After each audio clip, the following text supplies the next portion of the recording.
What's going on, guys? I'm here with Coach Ryan Berryman, head varsity coach at Western High School, one of the more successful coaches within the state of Indiana right now. Also getting inducted into the Hall of Fame this weekend. I want to say congratulations to you for that. Appreciate it. Thank you. Do a ton throughout the state, whether it's travel baseball, high school baseball.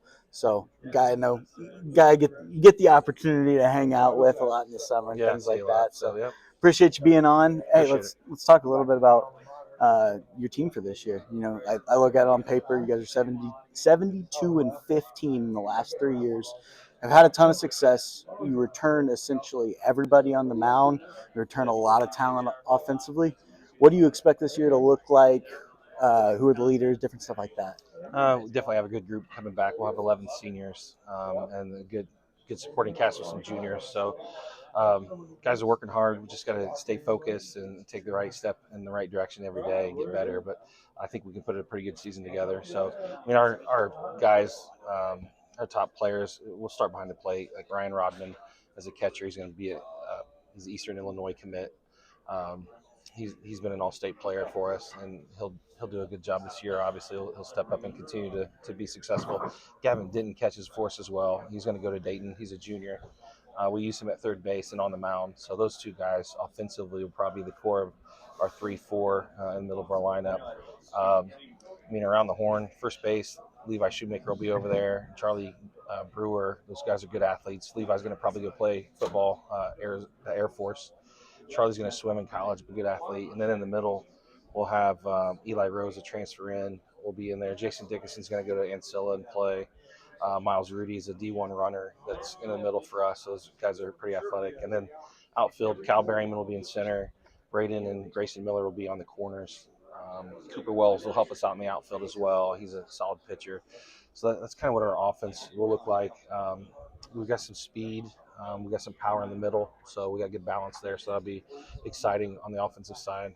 And really on the mound, we got a lot of good arms coming back. Ashton Castillo is a senior, going to go to Indianapolis. Jaden McNulty is a lefty that's a junior that's going to go play in college. And then Denton is a pretty good pitcher. He'll be solid for us. Levi Shoemaker, Miles Rudy, just go down the list. We have like 11 or 12 guys we could throw. So we have a lot of depth. So we have the pieces to have a successful season. So we're excited about getting going this year. Yeah, I was going to say, I mean, digging into your guys' group, you know, I think you guys are the only team and the only program in the state of Indiana right now with multiple catchers headed to Division I programs.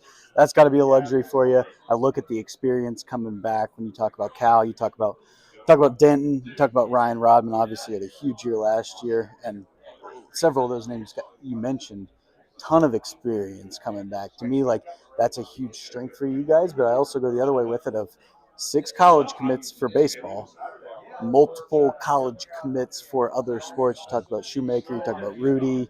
Like, how does that help you guys from a competitive standpoint of having multiple sport guys, having guys who've been there, done that? Is that something that you see like really helps you guys in the spring? For sure. A multi-sport athlete obviously is always going to help your program be more successful, but they have success in different avenues too. But and those guys that are going to go play sports and another, Miles being a runner and Levi being a football guy, those guys are talented enough to maybe play somewhere in baseball too. So, but yeah, it's good. Those guys are getting sharpened outside of our sport, and they develop those leadership skills and they bring that inside. And then we've got some guys that are primarily baseball guys, and they all feed off of each other. And so it's a good nucleus. Guys that are passionate about what they're doing. So if they're passionate about running or football, they're going to be passionate about us. We're not going to take days off, practices off. So it all flows really well together. But we have some talented kids. Yeah, definitely a program that I start to do some mock 3A rankings, and it's like, man, Western's going to have one of the more talented teams on paper in the state. Obviously, we'll see what ends up coming of that, where we end up ranking you guys. I'm sure we're going to throw a target on your back. Last question I'll leave with you: when I come to watch you play, when somebody comes to watch you play, what do you want people to walk away and say, hey, Western Panthers, they do this? What's the identity? Really, we've always been able to pitch it right? So just fundamentally on the mound, we're going to come at you. We're going to mix it. We're going to control the game on the mound that way. You're going to see us with our shirts tucked in. We're going to hustle in and out of the dugout. Try to play fast when we can. We don't try to play for the home run, but we can get it at times. But we just want to be aggressive, and we just want to have control of the game. That's what we try to do. So that's what we try to hang our hat on. And if your offense isn't clicking, we can still rely on our pitching to make a difference, which all starts on the mound, right? And then you have two catchers behind the dish, and we have some good outfielders and some speed. We can run some things down, and so hope that you come watch us see a complete team, and we play the game the right way. Yeah, absolutely. And I think that's a direct reflection. I'll brag on you a little bit of, you leading from the front, obviously one of the more successful guys in this space, very influential guy. I can't thank you enough for spending a little bit of time talking about your program and always being an asset to, what we're doing here at Prep Baseball. Appreciate it. Thank you for that, and congratulations on your induction, man. A lot of really cool stuff. Thank you, and I appreciate you guys for all you do for these kids and for our programs and promoting Indiana baseball. Awesome. Thank you. Thank you, Ryan.